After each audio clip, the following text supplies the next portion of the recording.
મહત્વના સમાચારથી બુલેટિનની શરૂઆત કરીએ। બીઝેડ કૌભાંડના સર્વે સર્વા અને મુખ્ય આરોપી ભૂપેન્દ્રસિંહ ઝાલા પકડાયા અને આજે રજૂ કરાયા તો 7 દિવસના રિમાન્ડ મંજૂર કર્યા છે। આમ તો બંને પક્ષે દલીલ પૂર્ણ થઈ ચુકાદો અનામત રખાયો। જે ભૂપેન્દ્ર ઝાલાના વકીલ છે તેને આવતા લીગલ સર્વિસ ઓથોરિટીમાંથી ભૂપેન્દ્રસિંહ ઝાલાને આપવામાં આવ્યા। આરોપી વતી કોઈ પણ વકીલ હાજર ન રહેતા વિલંબ થયો હતો અને કોઈ પણ વકીલ ન આવતા લીગલ સર્વિસ ઓથોરિટીમાંથી વકીલ અપાયા। 6000 કરોડના કૌભાંડના આરોપીને વિનામૂલ્યે કાયદાકીય સલાહ મળી રહી છે। સીઆઈડી ક્રાઇમે 14 દિવસના રિમાન્ડની આમ તો માંગ કરી હતી, કેમ કે ઘણી બધી તપાસ પણ હતી। ભૂપેન્દ્રસિંહ ઝાલાને જજના ઘરે રજૂ કરાયો હતો અને હવે રિમાન્ડમાં વધુ ખુલાસા શક્ય છે। સહયોગી ધવલ બારોટ જોડાશે। ધવલ, વધુ અપડેટ।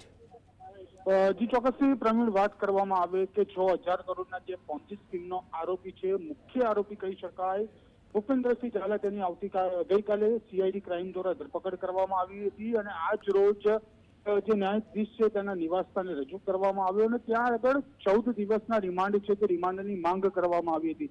14 દિવસના રિમાન્ડની માંગ સાથે બંને પક્ષે દલીલો કરવામાં આવી। સરકાર વચ્ચે મુખ્ય જિલ્લા સરકારી વકીલ પીએમ ત્રિવેદી હાજર રહ્યા હતા અને ભૂપેન્દ્રસિંહ ઝાલા દ્વારા કોઈ વકીલ હાજર ના રહેતા ન્યાયાધીશ દ્વારા લીગલ સર્વિસ ઓથોરિટીમાંથી વકીલ હાયર કરવામાં આવે, એટલે કે કહી શકાય કે મફત કાનૂની સહાય જે છે તે ભૂપેન્દ્રસિંહ ઝાલા દ્વારા લેવામાં આવી અને જે રિમાન્ડ માંગવામાં આવ્યા હતા સીઆઈડી ક્રાઇમ દ્વારા, તેમાં કુલ 29 જેટલા મુદ્દા ટાંકવામાં આવ્યા હતા। તેને લઈને 14 દિવસના રિમાન્ડ માંગવામાં આવ્યા। તે મુદ્દાની વાત કરવામાં આવે તો જે પૂછપરછ જે કરવાની છે તે કારણ કે 7 જેટલી કંપનીઓ બીજેડ સાથે જોડાયેલી હતી, તેની પણ પૂછપરછ જરૂરી છે। છેલ્લા 1 મહિનાથી આ આરોપી ફરાર હતો, ક્યાં ક્યાં ફર્યો છે, કયા કયા રાજ્યોમાં ફર્યો છે, કોને આ આરોપીને શરણાગતિ આપી છે, તે પણ તપાસ ખૂબ જરૂરી છે।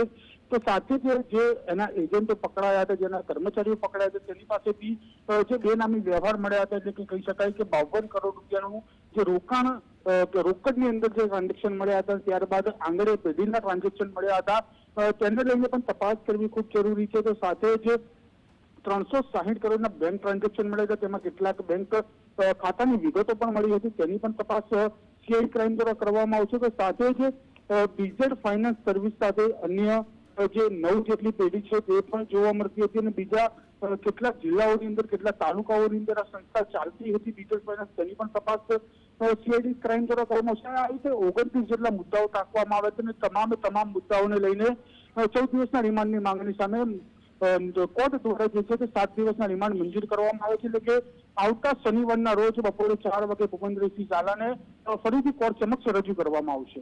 આભાર ધવલ, સમગ્ર અપડેટ બદલ। તો ફરી રજૂ કરાશે, પરંતુ આ રિમાન્ડમાં ઘણી બધી બાબતો વિશે માહિતી બહાર આવે તેવી પૂરી સંભાવના છે। હજુ પણ કેટલા વ્યવહારો ક્યાંથી કોના થકી થયા તે પણ વિગતો આવનાર દિવસોમાં બીઝેડ પોન્જી કૌભાંડ મામલામાં સામે આવી શકે છે।